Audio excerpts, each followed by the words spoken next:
Assalamualaikum warahmatullahi wabarakatuh. Bismillahirrahmanirrahim. Qala al-musannifu rahimahullahu ta'ala wa nafa'ana bihi wa bi ulumihi fid dharain amin ya rabbal alamin. Bismillahirrahmanirrahim. Ya Ali, ma safar ahadun taliban al-harama masyian illa kana asyaitanu qarinahu. Wahai Ali, tidak ada perjalanan seseorang dalam rangka mencari sesuatu yang haram kecuali syaitan menjadi temannya. Wala rakiban illa radifahu. Maka ketika ia berkendara, maka syaitan yang diboncengnya.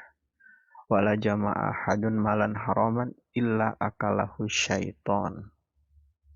Dan ketika ia mengumpulkan harta yang haram, maka syaitan akan menemani makannya. Asyaitan. Wala nasiya ahadun ismallahi ta'ala indal jima'i illa syarakahu fi waladihi. Dan barang siapa ketika melakukan hubungan suami istri lupa menyebut nama Allah Subhanahu wa taala, maka tiada lain kecuali syaitan juga ikut menggaulinya dan ikut berserikat terhadap anaknya kelak. Wadzalika qauluhu ta'ala, dan ini sesuai dengan firman Allah taala, wasyarikhum fil amwali wal auladi wa'idhum.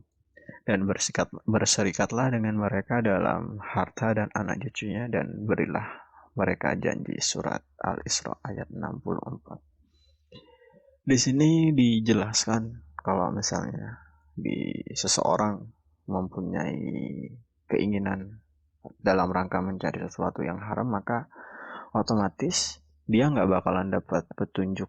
Maksudnya dia bakalan susah untuk mencari kebenaran. Mungkin dia akan merasa benar, cuman itu kebenarannya bukan datang dari Allah Subhanahu wa taala, melainkan kebenaran itu datangnya dari setan, karena dia akan ditemani setan terus-menerus. Nah, kalau misalnya ia berkendara, maka setan juga ikut diboncengnya. Dan kalau misalnya ia mengumpulkan harta yang haram, otomatis setan juga ikut dalam menikmati harta yang ia dapatkan. Seperti itu.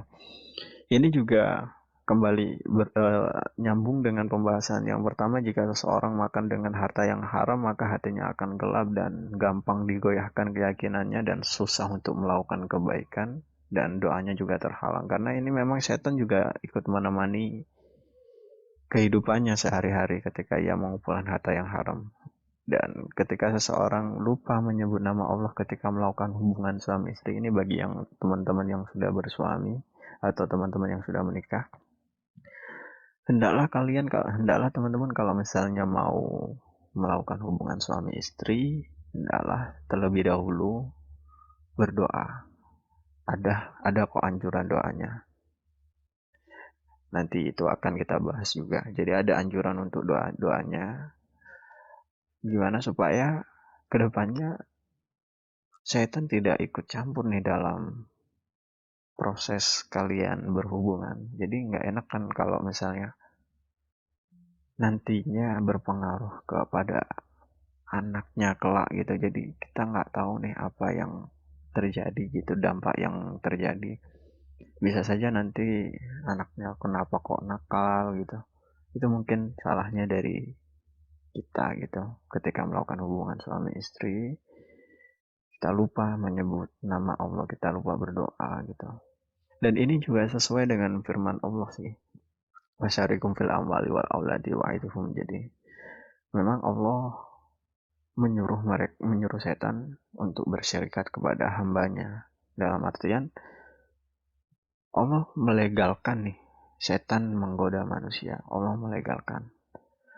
Cuman di sini ada pilihan yang diberikan kepada hambanya. Kalau memang nggak ingin digoda oleh setan, maka ingatlah Allah. Gitu.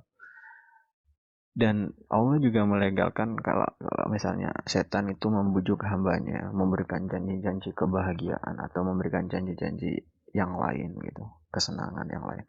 Memang Allah melegalkan itu. Dan namun Allah juga memberikan peringatan kalau memang tidak ingin terjerumus di lubang atau dalam hasutan setan, maka hendaklah kalian mengingatku. Jadi Allah juga memberikan pedoman kalau misalnya kita tidak ingin diganggu, ya kalian harus berlindung kepada Allah, sama seperti yang ada di surat Anas di mana kita qul a'udzu birabbin nas malikin nas ilahin nas min syarril waswasil khannas alladzi yuwaswisu fi sudurin nas minal jinnati wan nas. Jadi memang kita, hasutan itu adalah yuwaswisu fi sudurin nas, yuwaswisu dan meresap dalam hati kita, dalam hati seorang manusia. Dan di situ benar-benar kita dikatakan kul a'udzu birabbin nas.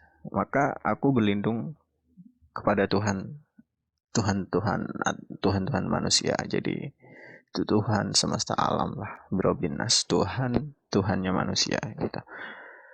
Tuhannya makhluk hidup. Jadi hendaklah kalian berlindung kalau misalnya kalian ingin kehidupan kalian ini aman. Terima kasih untuk share kali ini, semoga bermanfaat. Wabillahi taufiq wal hidayah. Wassalamualaikum warahmatullahi wabarakatuh.